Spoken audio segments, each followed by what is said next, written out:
Проект закона о государственной службе разработан в целях устранения пробелов в действующем законодательстве республики в области нормативно-правового регулирования Института государственной службы, говорится в пояснительной записке представленного закона.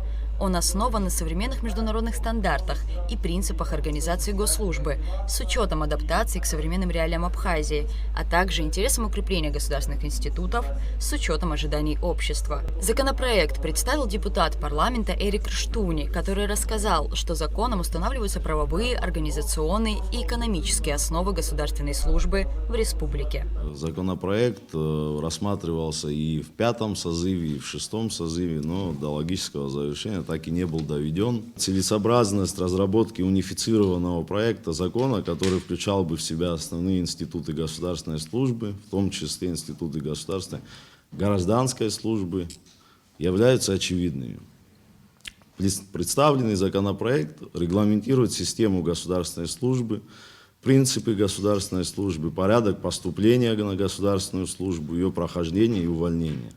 Закон устанавливает должности госслужбы, которые включают в себя политические и административные.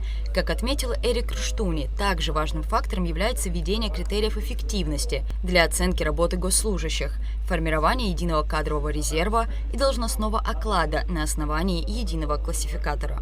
Особенностью проекта закона также является четкая привязка возможностей должностного роста государственных служащих с эффективностью результатов их деятельности, роста их квалификации и уровня образования, а также исключение зависимости решений вопроса должностного роста государственных служащих от наличия или отсутствия желаний их непосредственных руководителей служб.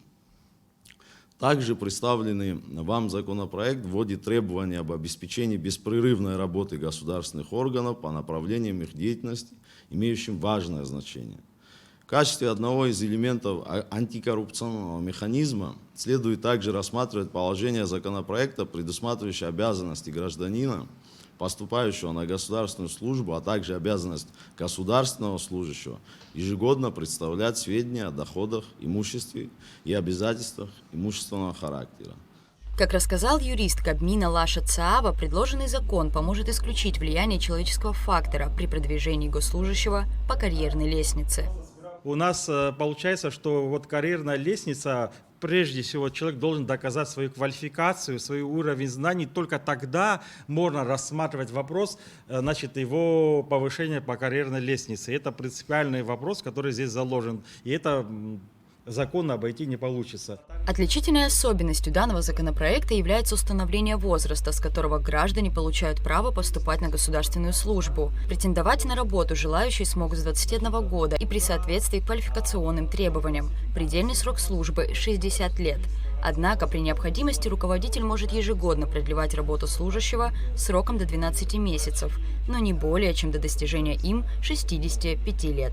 Представитель президента в парламенте, министр юстиции Анри Барциц, в свою очередь отметил, что данный законопроект относится к категории наиважнейших для страны.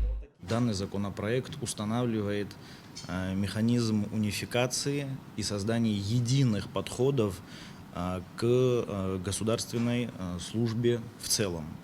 Под едиными подходами подразумеваются как административная работа, классные чины, ответственность, права, обязанности и многое-многое другое, что со своей стороны, на мой взгляд, должно привести к дисциплинированию государственной гражданской службы, к увеличению качества в сторону эффективности и такая существенная ориентация в сторону усиления ответственности в взаимосвязи государственный служащий и гражданин. Анри Барциц подчеркнул, что данный закон поможет привести систему государственной службы в унифицированную строгую форму работы, ориентированную в первую очередь на граждан. Законопроект устанавливает формы и ответы на запросы, поступающие в госструктуры. Механизмы этих ответов. Есть очень интересная вещь, там это содержание, объем содержания этого ответа в случае, если значит, объем и содержание, скажу проще, в случае наличия, условно говоря, там отписки есть возможность, предусматривается и должна вообще, в принципе, быть предусмотрена возможность доуточнить информацию и запросить ее. Также заведующая отделом законопроектной деятельности парламента Инна Кварча рассказала о предусмотренных в законе ограничениях для поступления на госслужбу. Немаловажным ограничением мы считаем наличие близкого родства, то есть родители, дети, супруги, родные братья и сестры, в тех случаях, если замещение должности государственной службы связано с непосредственной подчиненностью в рамках одной организации, одного государственного органа или прямой подчиненности одного другому. Референт отдела законопроектной деятельности парламента Адица Цикутаня рассказала о том, как будет формироваться кадровый резерв госслужащих и проводиться их аттестация. Единый кадровый резерв государственной службы формируется специальным уполномоченным президентом Республики Абхазия органом, который будет заниматься всеми вопросами данной области.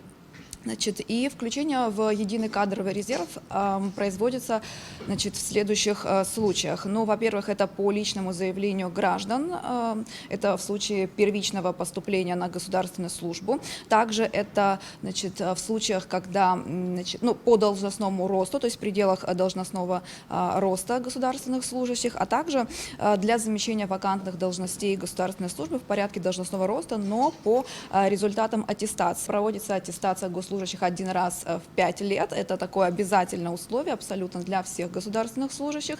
Также нашим проектом закона предусмотрена, скажем так, внеочередная аттестация государственных служащих. Также в госструктурах республики смогут работать не граждане Абхазии. Эту норму в законопроект внесли из-за нехватки специалистов.